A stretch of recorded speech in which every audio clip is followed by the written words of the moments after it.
It's time to have a conversation about something that is really important, however, on the other hand, quite worrying. There's a trend that we've noticed over the period, and of course, this is stemming out of reports that we have been following up on, as well as reports that we have been picking, okay, and receiving. It has to do with the issue of mobile money, okay?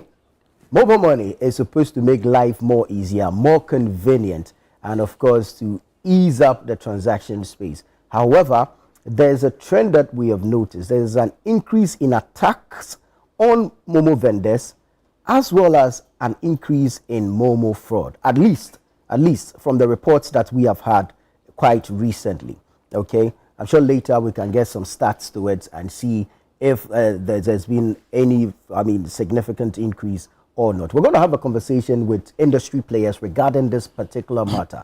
But before that, let's take a look at this report.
So quite unfortunate, two separate videos, two separate incidents. The latter one you saw actually resulted in the loss of a life, and this shouldn't be happening. And so this morning we want to do some little bit of education regarding these matters and how going forward we can deal with them. I have with me the Chief Risk and Compliance Officer for the Mobile Money Limited, Mr. Godwin Tamakloe.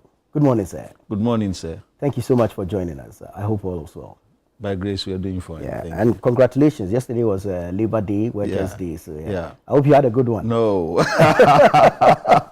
The calls were coming in, left, right, center. Yeah. You guys ever get to rest at all? Sometimes, yes. Yeah, sometimes. But you're busy round the clock. Yeah. Because of the complaints, especially, I'm sure. That's right. Right. So tell us, typically, what kind of complaints would you be receiving? You have fraud complaints, that is external. You have other issues externally that you have to look for. You are dealing with regulator. You are looking at risk issues here and there just to ensure that the business is able to, work well within the confines of the law and also navigate any kind of risk that we have in our environment. So basically that's it. Right. On the issue of risk, let's deal with the attacks on MoMo vendors first, Right. and then we can come to MoMo fraud and how to safeguard or guard against some of these things. We've seen safe to say, an increase in attacks on vendors in recent times. Now, when such happens, what kind of insurance do these vendors have? What options are available to these vendors when they are attacked? Right. We recently came up with some insurance package. I will not be able to go into the details now for our agents. It covers, when they are sick or something like that, or they are being attacked like this and they lose money, among other stuff. So what we seek to do is to educate them to know, because the plan is said that you can also contribute to it to, put up the value that you will get in case something like that happened to you. So that is in place. But we are more concerned about what we can do to rather prevent than putting something there for something to happen before you come for it. Hence, industry and the law enforcement agency have had series of discussion as to how best we can leverage on the work of our law enforcement agency people to support, at least give some protective tips and what one can do in case you are being attacked here and there. Because basically, those protective work sit within the confines of our law enforcement agencies. The agents play a very key role, or have been playing a very key role to the success of this service. They bring the service closer to the customer, and make it very convenient. So it's worrying to see some of our agents being attacked in that way. And that is why we are looking at it not only from mobile money, limited perspective or MTN perspective, but industry as a whole, and how best the police can also support us in protecting these people. When an individual applies to be an agent or a MoMo vendor, what are the requirements? Is there a criteria they must meet? Yeah, there is. It depends. We have different kinds of accounts for agents. You have the bronze, which is basically the minimal one, and you have the silver, and you have the gold, and you have the platinum. Now, the platinum is mostly for financial institutions, banks, and other stuff. So depending on which of the profiles you seek to be on, or per the work you do, and based on our assessment, we'll be able to place you. So if I take the minimal one, for example, just a business permit from either the Metropolitan or District Assembly with your Ghana card should suffice for you to be able to secure at least the bronze profile of MoMo agent to be able to start to work. Most of the people you see under the umbrellas and the trees are mostly the minimal category of agent we have. I'm asking because I'm looking at their areas of operation. Right. And if that is something you also look at before you, issue them whatever license it is for them to operate. What is that? You operating from a kiosk? What category would you fall under to operate from a kiosk? Under an umbrella, if it's a shop, and of course the location, if it matters. Right. So all plays into it. We actually used to design that, because we don't want to take business from other people. We don't want it to be like you go into the market and you have 5 tomato sellers all aligned together at one place, but space them out, more secure area where people can, also have some kind of reward, because it's more about traffic, people coming to you to transact. So more about you getting some funds from where you are, not bringing a lot of people around that can dilute the commission that people get, because if they don't get enough commission from that, then they might fall out of the service, and then you now have to go out looking for. So we do take those things in place. But what becomes difficult is that some people, maybe where they are, they might think that at this point, I'm not getting traffic. Just like you go to the market, right? somebody will have a shop inside the market, all right. But because other people have moved outside and they are on the pavement, Exactly. he or she also decide to, okay, let me set something small out on the pavement to be able to compete with my competitors. So you come to a point where you have some agents living where they were actually assigned to be and moving into other places where there are traffic. Some will even move out of their shops, have their money in their sling bag around them, and they are just walking by and serving people. So these are some of the operational challenges that comes into it. Yeah. You handle risk and compliance as well. So Yes, when please. people begin to move from their originally advertised locations or designations, what happens? Do you have a team that go around to ensure that they relocate back, or what happens? Look, frankly speaking, it's very difficult. It is. It's very difficult having to monitor over 400,000 agents you have. And when That's how many agents you have currently? Yeah. Wow. Active. Across the country. Over 400,000. Yes.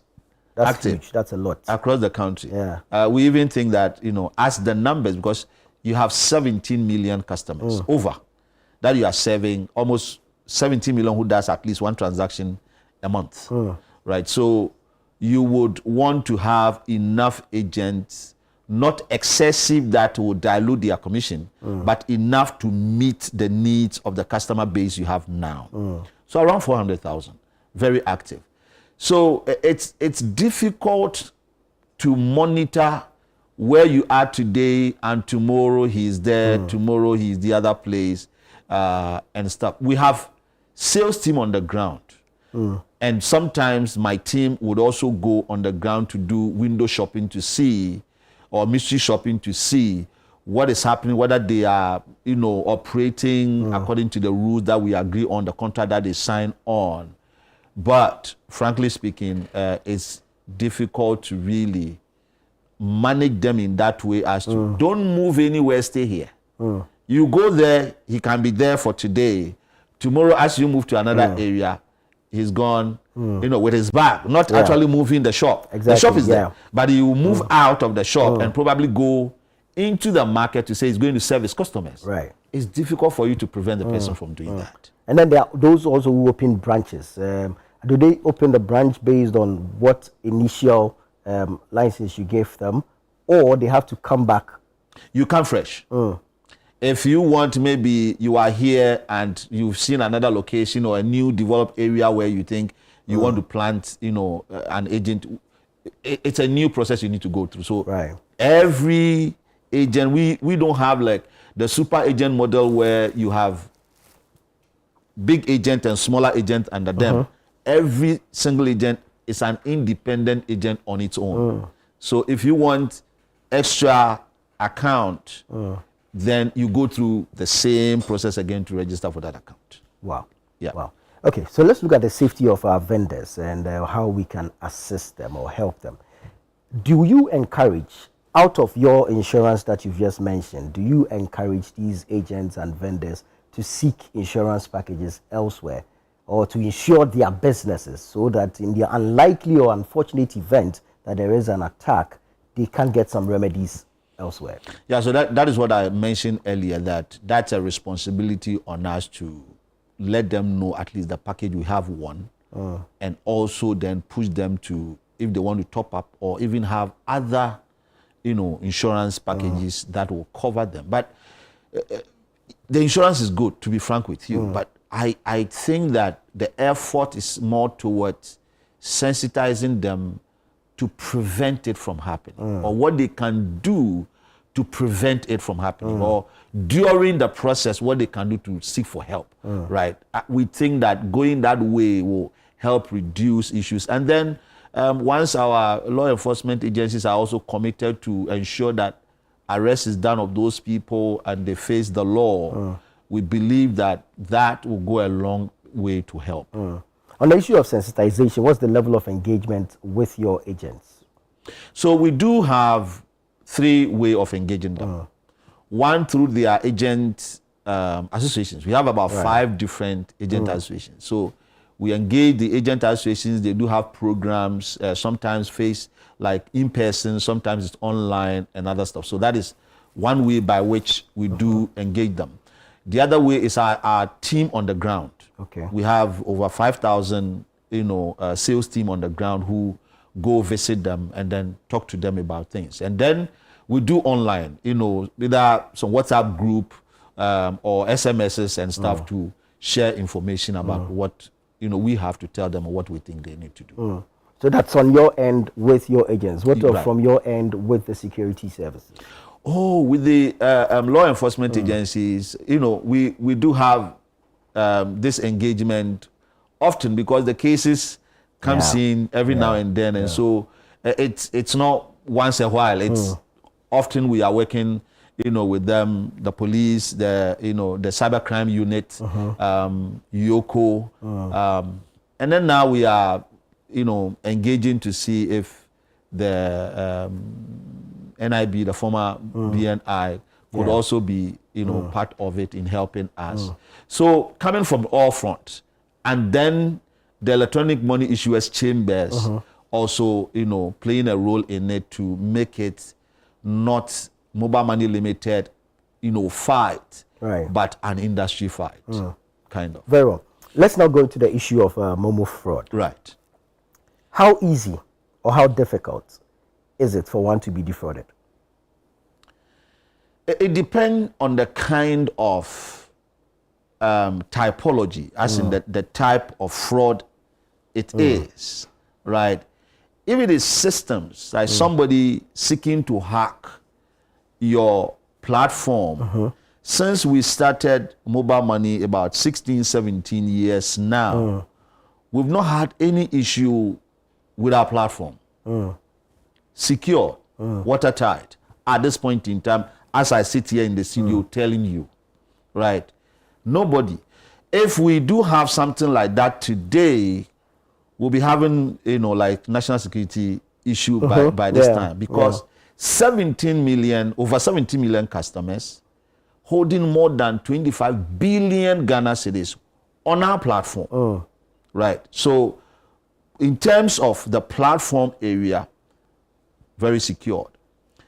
Now, what we are seeing mostly within the ecosystem is something we call social engineering, which is about human behavior, right? So that as to how difficult it is, depend on how easy the fraudster is able to convince the person he is engaging. So it's very difficult for me to answer that question. Some people, once the person start, based on the tips we have given, will be able to identify that this is a fraudulent call and will cut. Note, the main attacking channels, they will send you SMS or a link and then they follow up with a call.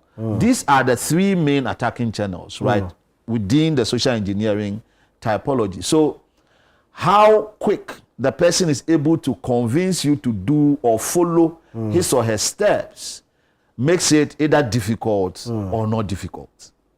So it becomes difficult for me to answer straight how difficult it is for someone to defraud you. Well, what can you tell us regarding records? I mean, how many cases are you receiving, say, monthly, and what follow-ups have there been after? You have, as I said, over 17 million customers doing transactions.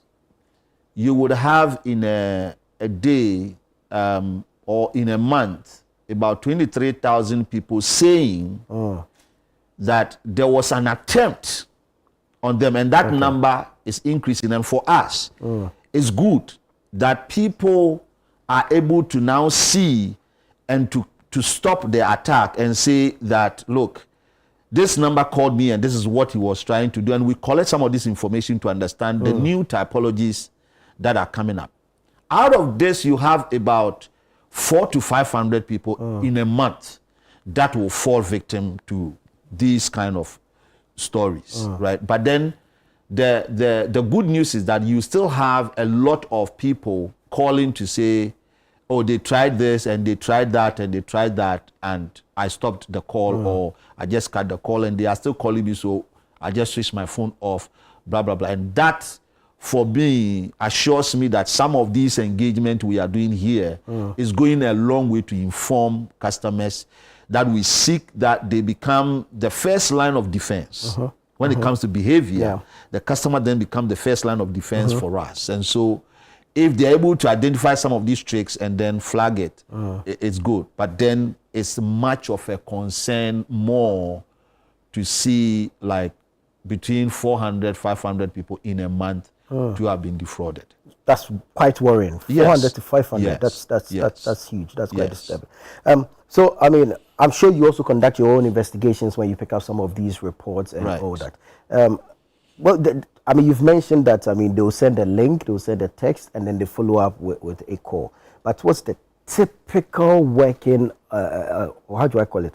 I don't want to say standard operating procedure because it's not, but modus operandi, if you like, of these fraudsters. And have you been able to trace that, say, okay, it's this group of people who ordinarily will be seen to be or found to be engaging in this, or it is this particular area that's where you're getting most of these calls or attacks coming from? Have you been able to, I mean, map out or plot some of these things? The type of typology varies, but they are all within the social, engineering thing.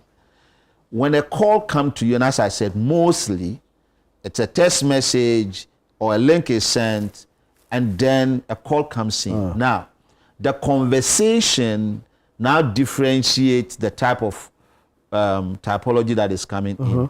If they are attacking you because they have started something on an app, the conversation will be different. Somebody would have gone onto a social media platform, maybe Facebook or even Google, seeking to buy pizza and picks up a wrong number. The discussion there will be different. Some people, it is romance.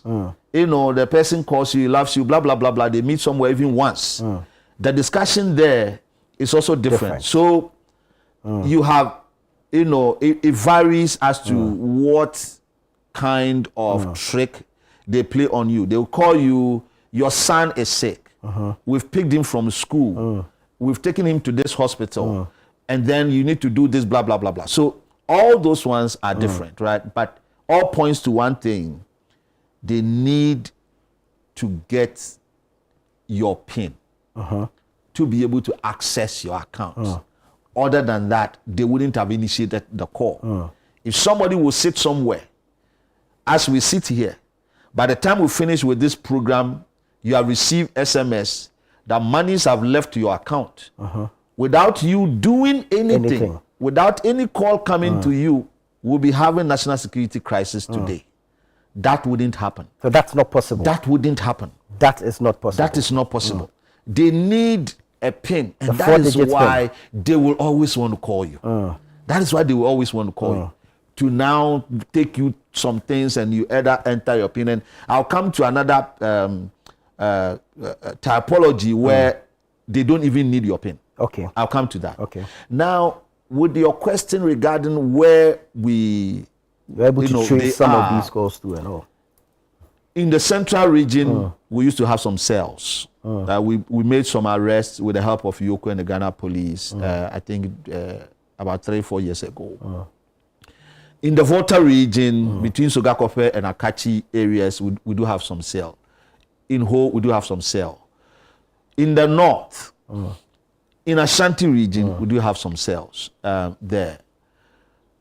The caliber of people, young as the host church, not the whole church, the Volta between Sogakope and Akachi, I should say Dabala area. The arrest we made there, the leader is a 17-year-old guy. Wow. Yes. 17-year-old guy, and he has a cell there, but he lodges in Ho and then comes and then comes and go. So you have students who have left school, so the youth, you can pick from that 17 to around 35-year-old, male, female alike, all involved in some of these things.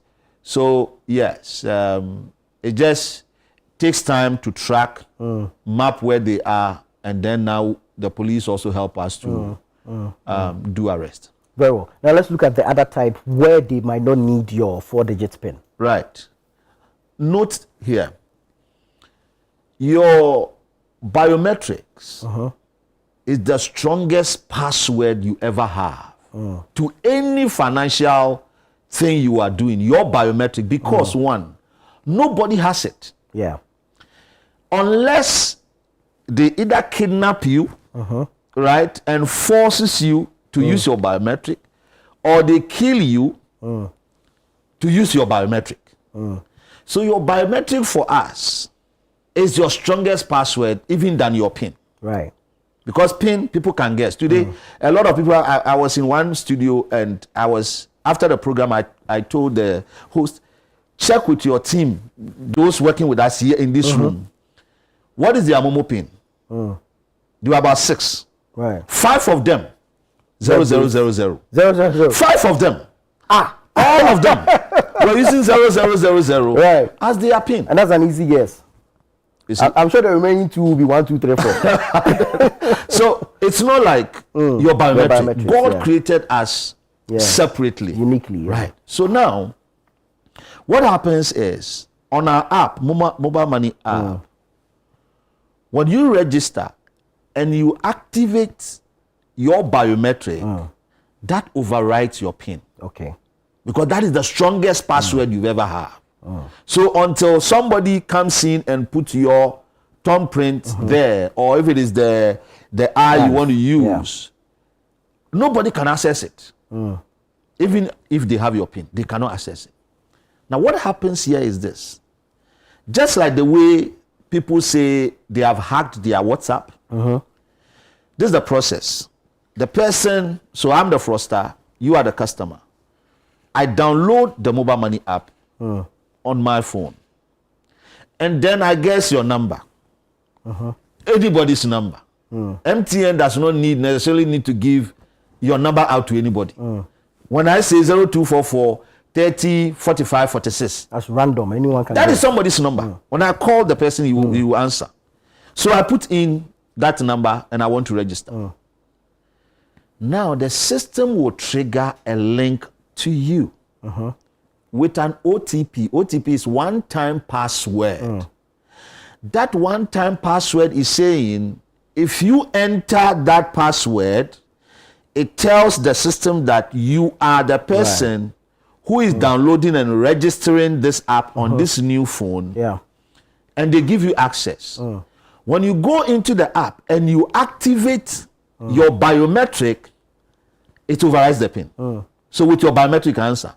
So now when I send that link to you with that OTP to you, and I start calling you, we discuss about things and blah blah blah, and I'm calling from MTN, and we saw that people wanted to defraud you, so let me walk you through a process to protect yourself. I've initiated something that will help you. I sent you that PIN. Give me that PIN back, and then let me input it and close it so that you'll be safe. And then you send me that PIN back. Right. You have given me access to complete the registration on the app. And then once the person goes in, he activates his authentication with his biometric. And that's it. Wow. You have access to your wallet. Right. Now, what happens most times, and you've seen in social media, somebody saying, even when I went to MTN and I reported the case that I've been defrauded, and they reset the PIN to me, later the fraudster was able to still move money. Yes. And I'll tell you why. Most of the times, when people get defrauded, and those people who get defrauded are not the people you would say they are illiterate. Not our mothers, not our fathers. You have lawyers, you have policemen, you have cyber security people, a lot of people, right? When they come, the problem is they will always tell you, I didn't do anything. I didn't do anything. They just took my money. So the service center person, if you say you want to reset your PIN and you said nothing happened, okay, nothing happened, the best way is to reset your PIN. Right. But if you had told the person that this is actually what happened. I received a link that thing. The service agent will know that it is about app fraud, and then will probably block your account, and then walk you through what you need to do to regain access to your wallet. But they will normally tell you, I didn't do anything. I was asleep. I was this, and blah, blah, blah. So you come and then, okay, if you didn't do anything, then your PIN, let's reset your PIN. Maybe you compromise your PIN. So let's reset your PIN. And your PIN will know it's secure. So I am pleading, when you get defrauded, we don't hope that you do so. But when you get defrauded and you come, be frank and straightforward with us, because we wouldn't know what has transpired between you and the fraudster. So open up to us and let us help you. Most often than not, you get blamed for these fraud attacks. It's normal. It's normal, and mostly, I mean, you saw the video from the lady who was complaining, I was asleep and I didn't call anybody, I didn't do anything. Later, and with all the facts, we engage her. You were on the phone with the person for over 10 minutes. Wow. Yes. What were you talking about? You don't know the person. And the person, according to her, had already sent a link on a page that the lady, thought that it would be fraudulent and deleted that person. And the person now, the same person that you thought was a fraudster, now calls you with the same number. And you're on the call with that person for 10 minutes. And then thereafter, your money is gone. So you blame us, and I can understand, out of frustration, blah, blah, blah. And difficult to accept responsibility as to what had happened. But when you open up and you tell us what actually happened, goes a long way for us to quickly help, in preventing that, going forward. The number of people who want to, share their concerns with us. So we're going to open the phone lines briefly and hear from them. The number is on your screens, 0204 447033. 0204 447033. Let us know what you think about the conversation we're having regarding MoMo fraud and attacks on MoMo vendors across the country. You can also send us your thoughts via the WhatsApp number on the screens as well. And of course, we can read them out to Mr. Tamakloe once we have him here.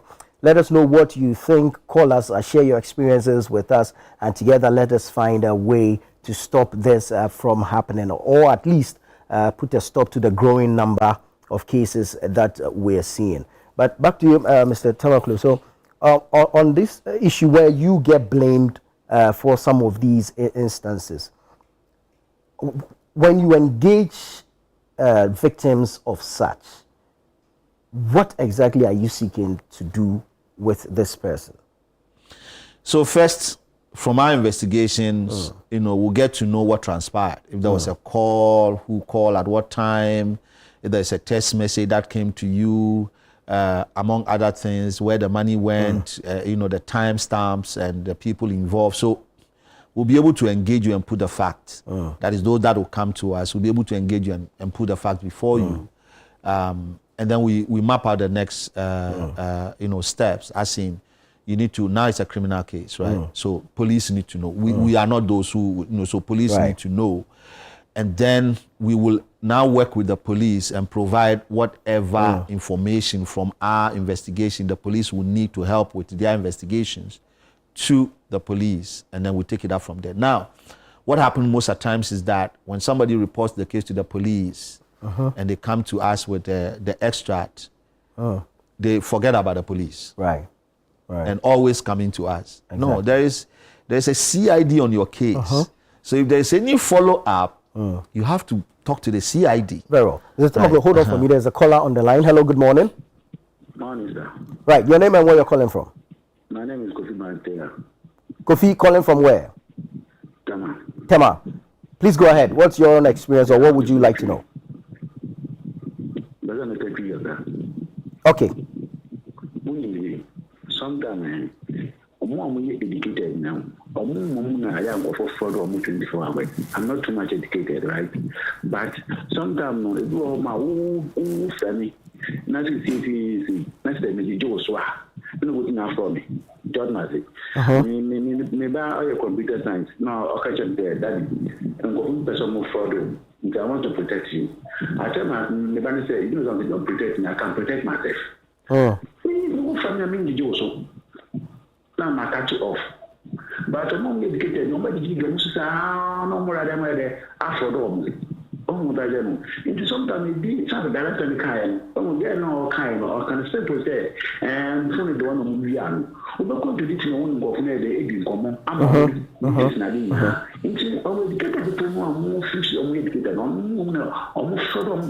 right, Kofi. Yo, yeah, that's a baby. That's Kofi from Tema. So he's actually agreeing with you. You'll be surprised, and because of their stature, right, or personality, whatever it is, when they come, it becomes difficult for the person to open up to tell you, "This is what I did." Exactly. Because you excuse my language, I say, "Why mugu kakra?" Yeah. Kind of thing, you know. So it becomes difficult for them to open up to tell you what it is, you know, most times. True. Well, let's also look at this issue of allegations of your staff sometimes colluding with these fraudsters, even to the extent of giving out numbers. Are your staff able to see our pins? No. You don't have access to our pins. The pin is system generated. It's not that somebody sits there, I want to reset my pin. Okay, then they key in 4, 7, 8, 9, and then it comes to you. No. It's a button. You click on that button, and then the next thing is the system now sent an SMS to you. And it is in. And we even tell you in the SMS that you can change it to your own number that you want. Right. So if the system sent you 912, I'm just guessing. I've not seen it. Once you put it in and then it works, you can change it to a number that you feel comfortable with and you know is secure. Very well. Let me hear from Obed from Obuasi. Good morning, Obed. Hello, good morning. Right, how are you doing? I'm good, and you? Very well. Talk to us. All right. In a case where there is this fraud, can it happen that there will be a reversal of the amount that has been taken away? That is my first question. Right. That MTN reverses the amount to the person who has been defrauded. In addition, I would like to know, since we get to know the person who actually defrauded the person by tracing the number, can there be a situation where MTN blocks the number or probably reports the person to the police so investigation can be carried on straight away? So these are my questions that I'd like to know. Right. Thank you very much. Thank you, Obed. Thank you. Obed is calling us from Obuasi. These are his questions. Right. I suspect the first one will have to do with speed and time. Yes. In fact, if between 3 to 5 minutes, if you don't report, the possibility of us blocking the wallet or the amount is non-existent. It's zero. The reason is it's not one person. Yeah. It's a syndicate. They are connected, right? So the number that the person who is calling to engage you to be able to send the money or have access to your funds to move, that person is different from the one who has the number that the money will go into, and that person probably will now push it to another platform. Maybe if it happened on Telecel, they push it to MTN. Exactly. So that's why I was saying that. So this is akin to like the Sandbox fraud. Not necessarily, but it's something like we call it structuring. Okay. Move it from here, move it there, and probably cash it out. Some people will even use it to buy crypto. Once they get it, they are buying crypto. Right. You know, so the earlier we receive the complaints, the better. Right. Others will start calling, wasting time to calling the fraudster. Time is gone. Others will be told, you switch on the phone. And then they put on their phone and then later switch it on and they realize before they call. So the earlier you report, the better. The better. Do we engage the police? Yes, we do engage the police. You know, we do know at least with the Ghana card and everything that the person provided in registering, we have a fair idea of who. But the next thing is where. Right. That takes time. Right. Let me talk to James from Kanishi. James, good morning. Hello, James. Good morning. Good morning. Good morning. Yes, sir. Talk to us. Please, my first question has to do with his own staff. I mean, the people who work at the office there. I learned some of their own staff used to link with these people. I mean, give them information concerning if any time they carry some operation sure that there is a safety. So, can we confirm that that is true, that some of their own staff used to do that? That's my first question. Very well.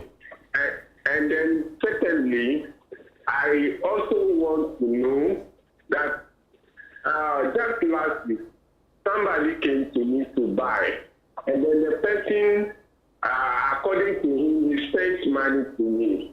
And then when I saw the message, I realized this message is not from MTN. Because even in the message, they didn't give me my current balance. It's only the money that the person claimed to spend. So I told the person, this is not an MTN message. So the person was trying to challenge me, and I told him, look, I'm not illiterate. I can see what is here, and then I'm saying this is not MTN message. And then the person left. Right. So some of these things, I want him to clarify. And then the last one is, I just want to ask, you just still register people for MoMo, to do MoMo, because I learned as an agent? Register anymore. As an agent, or you want to register an account with them to do your own personal transactions? Yes, please. And what are the process that they take people through, like the process for registration requirements? Yeah. All right. Thank you very much. Thank you very much. So three from James. Collusion of your staff. Right. Generation of your message, right, and if you're still registering people to subscribe onto mobile money.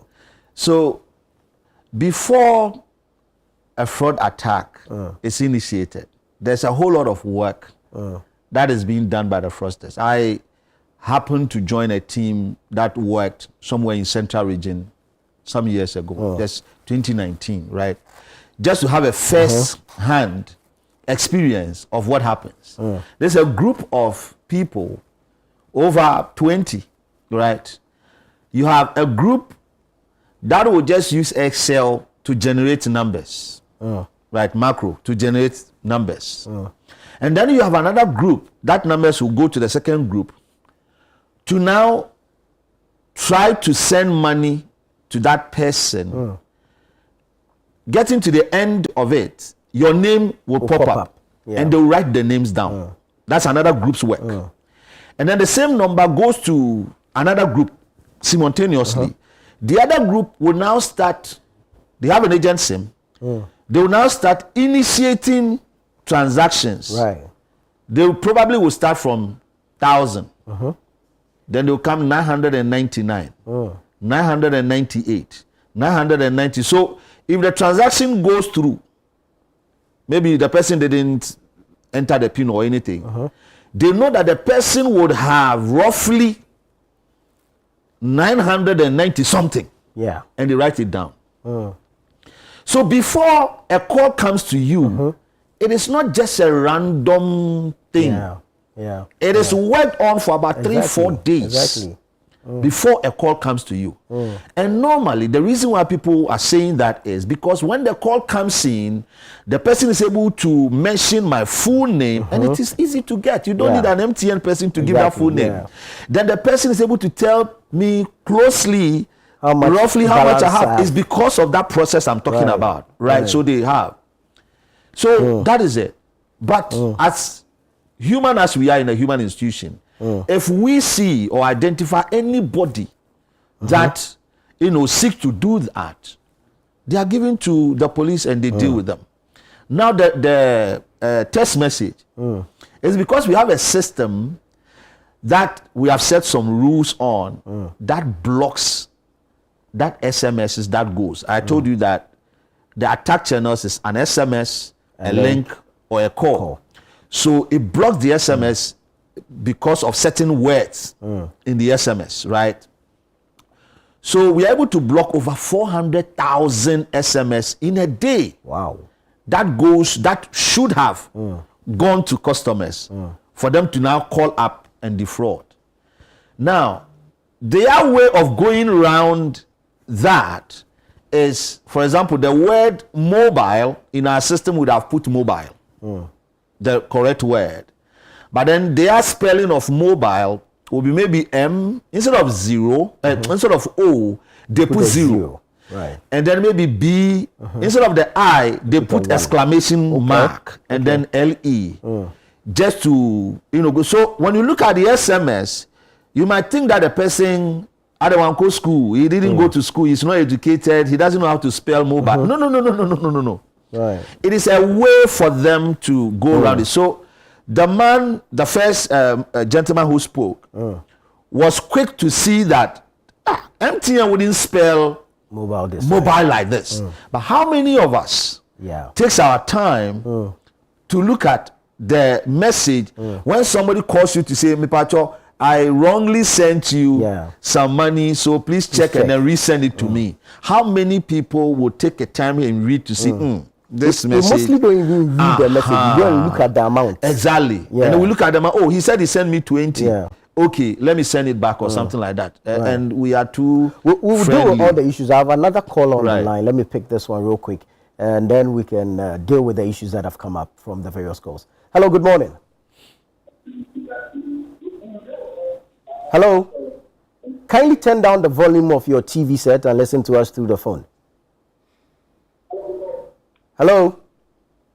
Hello. Yes, good morning. Good morning, boss. Yes, please. Your name and where you're calling from. Please, my name is Bismarck, calling from you. Bismarck, please go ahead. Please, if you don't mind, I would like to speak to you. Please go ahead. I would like to speak to you. Sure. Yes, so then let me because number like that, if the DCI, we should be able to call MTN. MTN, so your problem power MTN network there. Because sometimes within maybe 3 minutes to 5 minutes now, I can carry a friend. If you obviously a friend, and the bond almost almost there 5 to 10 minutes, but now in the MTN, if about put down and I can start. That problem, because okay. Also this issue, what's called MTN, but this is the problem, this is the situation. Okay, Bismarck. Okay, Bismarck. Well noted. Thank you. Thank you. All right. So, Mr. Tamakloe, I'm sure you got that. Let me take a few messages real quick. This one says, thank you for your education on MoMo fraud and vendor attack. I'm Sam from Trifo Praso. Good morning. This is Enes from Malam. I want to find out what happens to the number they used to call us. Should we send it to the police station or report it to MTN office?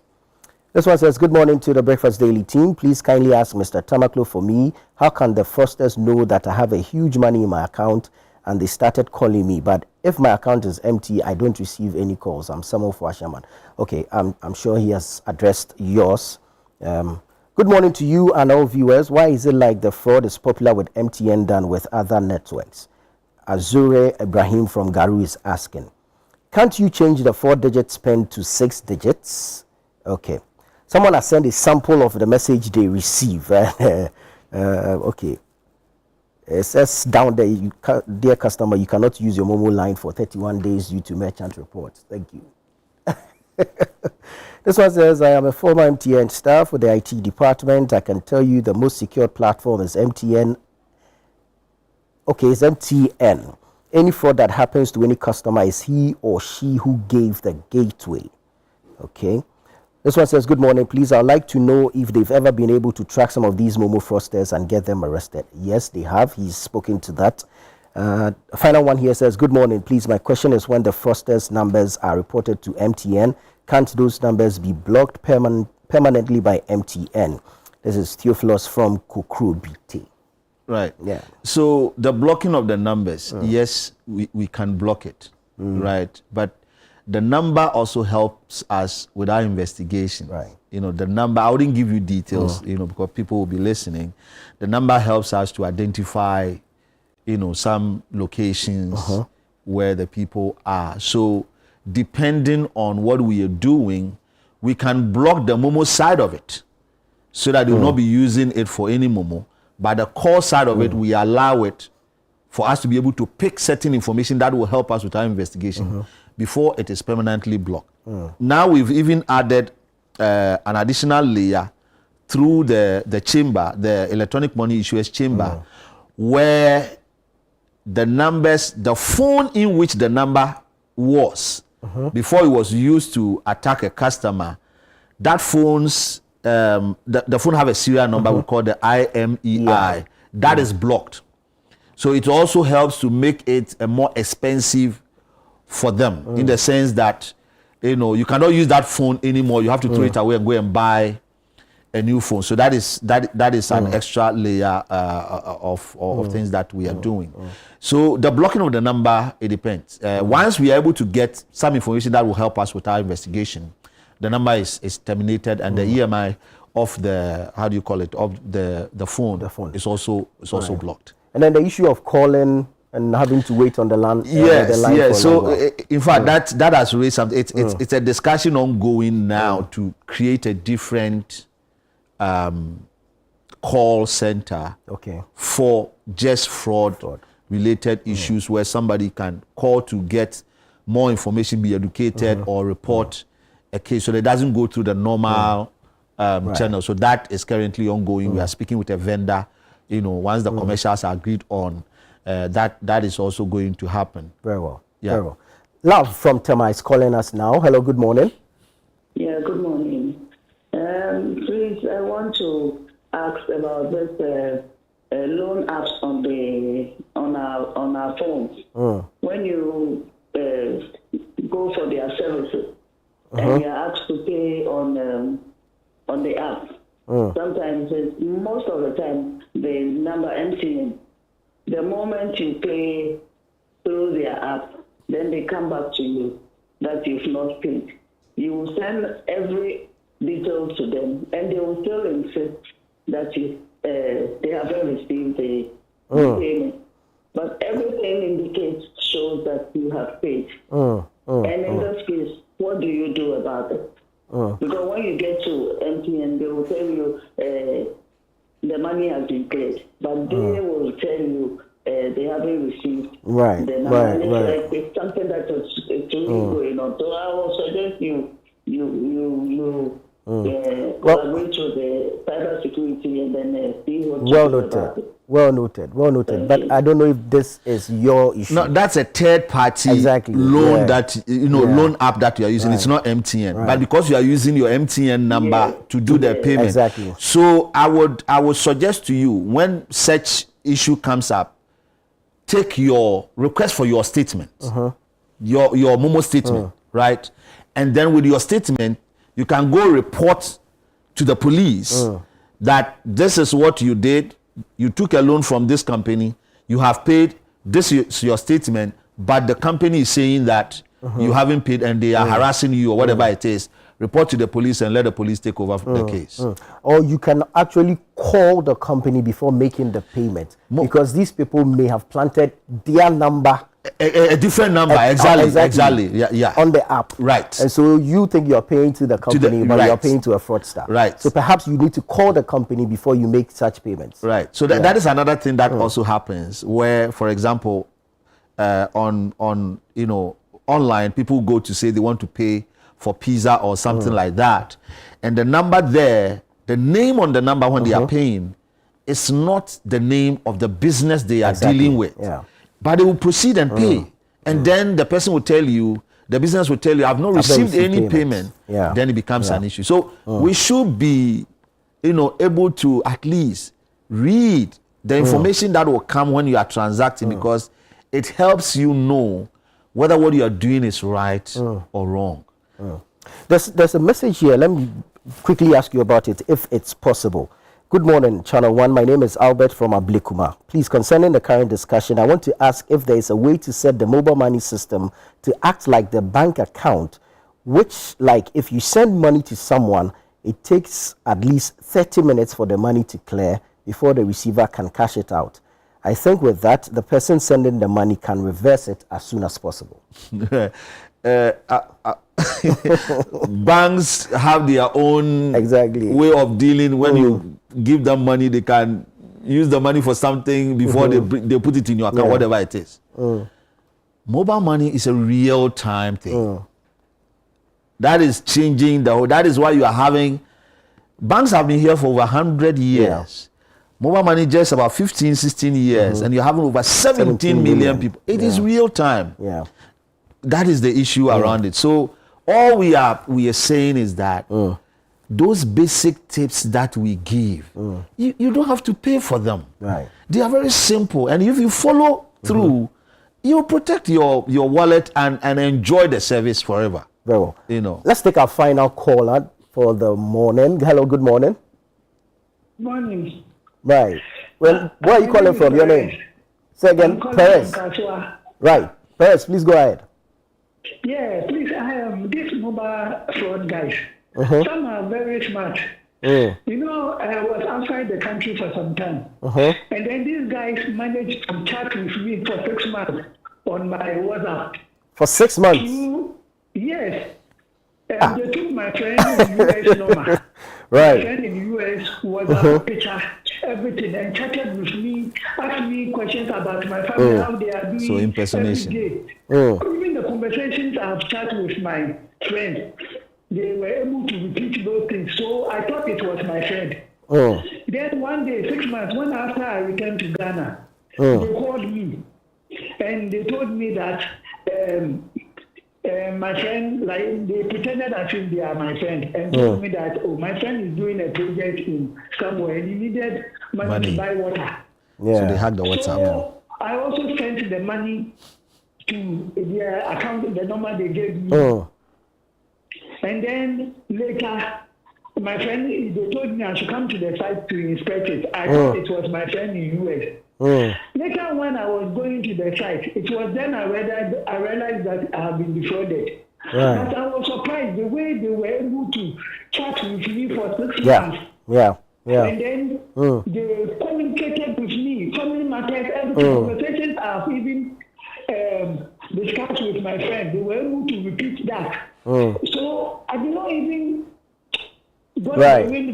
We get it. Some of them are very smart and very patient as well. And they were using US number. So I thought it was the other number of my friend. Very well. They used my friend picture, everything. Right. His family. Right. They will be sending to me every day. Oh, how are you? How are the children? How is the business going? And this and this. All right, sure. Thank you. Another thing. Okay, Perez, thank you. Your point is well noted. Right. I think... So it means that within that 6 months, Perez did not even contact the friend. You know, and they keep chatting over and over again, you know. So for example, right, let me pick one thing that normally happens. Anyone who reported a case of WhatsApp hacking, where they've hacked, we are in a group, they've hacked one person's WhatsApp account and they've picked the number, and now all of us, our numbers are being seen by this person, and then he sent message that, oh, I am a bit tired about something, so if you can give me, look at the first message.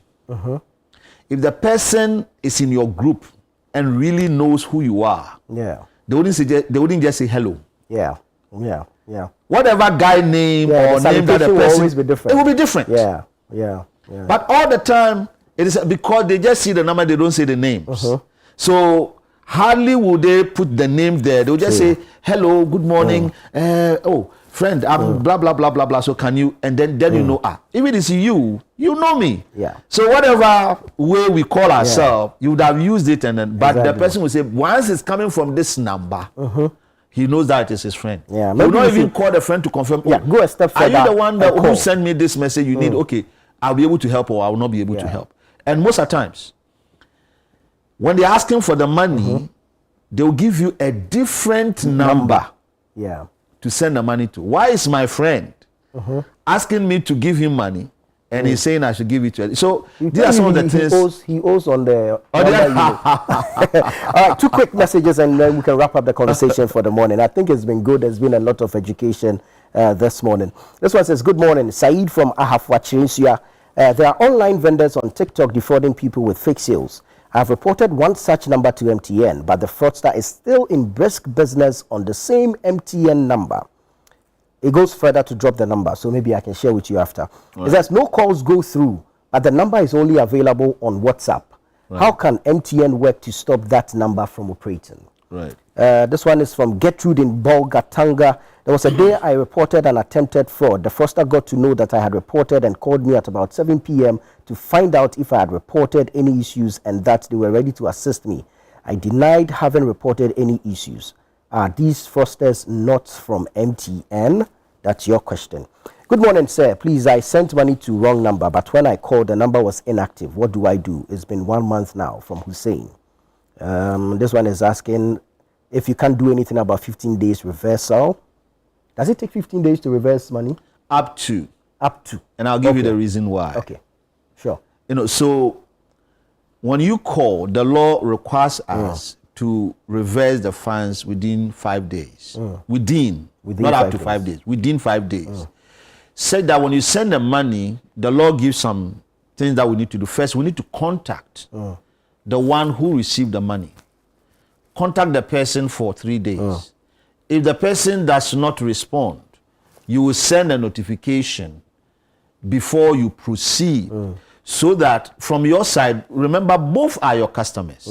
The wrong recipient and the one who sent it, they are all your customers. So due diligence and due care to ensure that you don't just get up and take money from somebody's account and give it to another person. Now, where there is dispute on the issue, I sent it, oh yes, he sent it because I sold this and then he paid, or he did that. When there is dispute, then the law says we should take another 10 days to resolve all the issue before the reversal is done. So that is why we say up to 15 days. So it's not 15 days. It is up to. When the issue is clear, there's no problem with it, you will get it in 3 days, 4 days, it's done. But where there's an issue, that is where it extends. And let me give you a very sad story. Somebody went to church.